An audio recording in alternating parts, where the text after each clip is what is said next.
Video मैंने खास मेरी सक्सेस जर्नी आप लोगों के साथ शेयर करने के लिए बनाया है। मुझे पता है आप लोगों को मेरे सक्सेस जर्नी में कोई इंटरेस्ट नहीं होगा, लेकिन ये मेरी सक्सेस जर्नी आपको हेल्प कर सकती है आपकी सक्सेस जर्नी क्रिएट करने के लिए।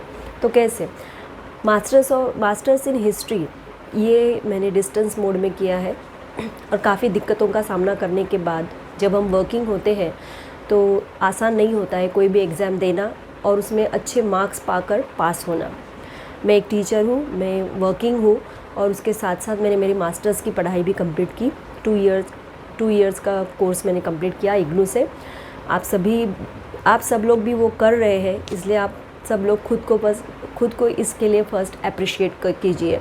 जब हम वर्किंग होते हैं और कुछ पढ़ने की हमारी जब इच्छा होती है तो ये बहुत सबसे बड़ी बात होती है, इसलिए हमें खुद को अप्रिशिएट करना ज़रूरी है। दुनिया में कोई किसी को अप्रिशिएट करे ना करे, लेकिन हमें खुद को अपने आप को अप्रिशिएट करते रहना है, खुद को सेल्फ मोटिवेटेड करते रहना है और यही सक्सेस की है। जब भी मैं मास्टर्स की पढ़ाई के लिए हमेशा शुरुआत करती थी तो बहुत सारे दिक्कतों का सामना मुझे करना पड़ता था।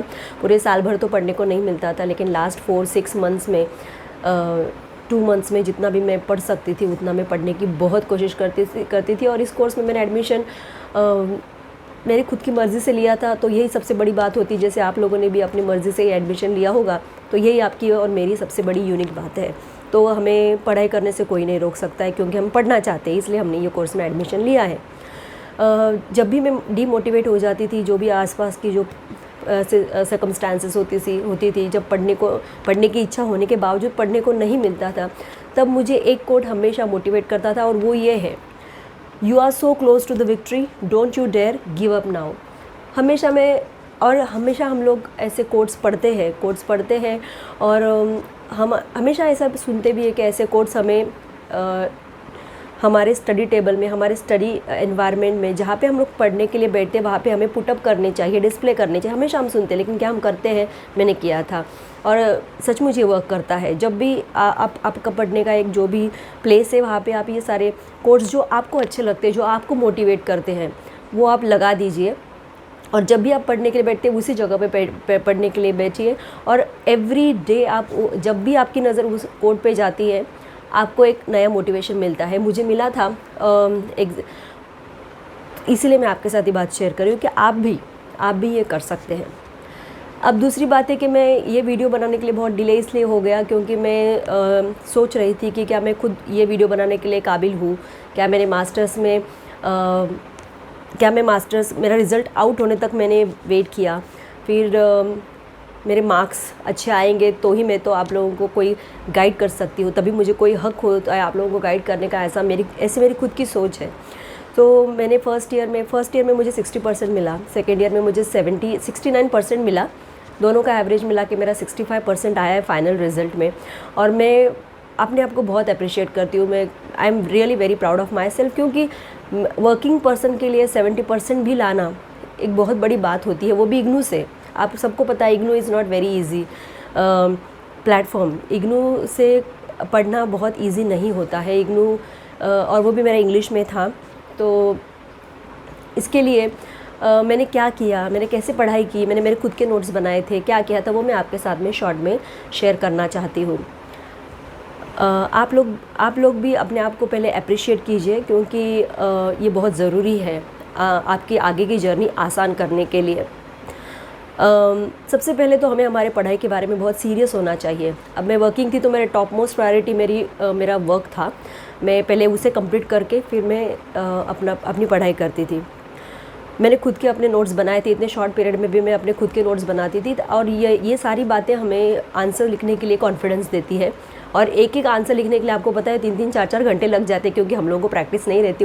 आंसर ढूंढो, उसके नोट्स बनाओ, एक आंसर लिखो, तो 3-3, 4-4 घंटे लग जाते हैं। तो कहाँ से लाएंगे इतना टाइम? लेकिन ऑटोमेटिकली हो जाता है। और ऊपर से कौन से बुक्स रेफ़र करने चाहिए, मैंने आप सबको पता होगा इग्नू के 2 टाइप के बुक्स रहते हैं। एक तो नीरज पब्लिकेशन का रहता है और एक गली बाबा का रहता है। गली बाबा का मैं नहीं प्रेफर करती, क्योंकि उसकी लैंग्वेज बहुत हार्ड है और सेम टू सेम अपने इग्नू के कंटेंट में से ही वहाँ से आंसर्स रहते हैं जो बहुत डिफ़िकल्ट है और उनके आंसर्स भी बहुत छोटे होते हैं। तो इतने छोटे आंसर लिख के तो मार्क्स नहीं मिलते हैं।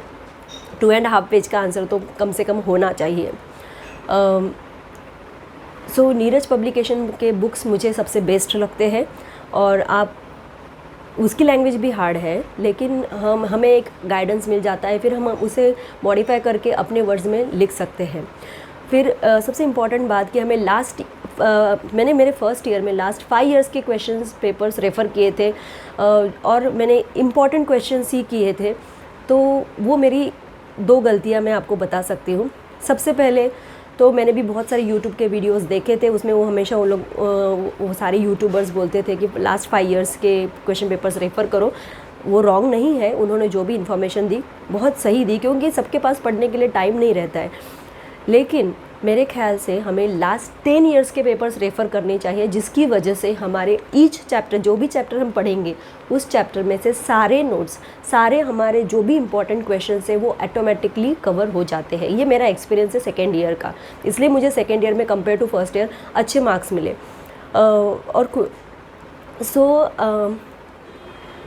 आपको और एक और बात ये है कि आपको जब भी अपना कोई भी चैप्टर प्रिपेयर करते हैं, चैप्टर वाइज प्रिपरेशन कीजिए।